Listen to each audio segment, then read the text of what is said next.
Ito na. Papakain na yung asawa ko ng manok. Ayan yung solar namin na maliit. Sa Christmas light. Paggabi alas 6 nagbubukas yun. Ito yung Christmas light namin. So Christmas naman ngayon eh. Kaya yung binili. Tapos ito nga yung sa kuryente. Sa ilaw. May remote siya. Binili ito sa TikTok.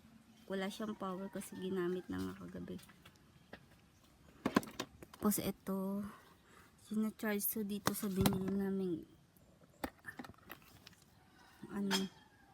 binili namin wire sa Shopee. Nagkamali kami kasi maliit yung solar niya. So hindi siya pwede sa iPad. So bibili na naman pag may trabaho. Kailangan mas malaki. Ayan, may ilaw siya. So nagpa-function siya. Ito siya. Kailangan mas malaki dito para may kasya sa iPad. Kaya nadidelay ako ng video kung minsan. So mainit dito. Hindi naman kainitan katulad sa Maynila. Dito mainit pero malamig pa rin ang panahon. Ang ganda ng manok ko.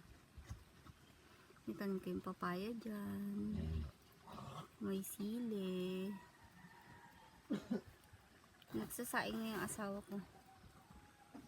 Diyan kami lagi nagsasaing sa natural resources. Ito yung Christmas light namin. 150 yan sa TikTok. Dalawa yan. Isa dito sa kabila.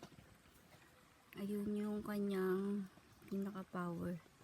So paggabi nagpa-function siya.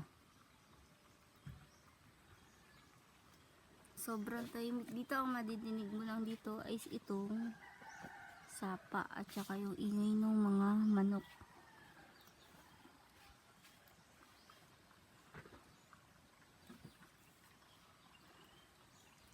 Dito wala kang babayarang bahay, kuryente, tubig, libre lahat. Pagkain mo lang yung aasikasuhin mo dito.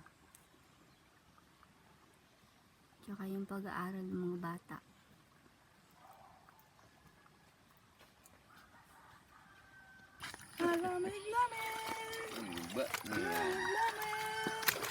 Ay! Lamig. Ano parang nadamog sa ram? Tamak na. Lamig. Abot na yan ang tubig. Ano marapa?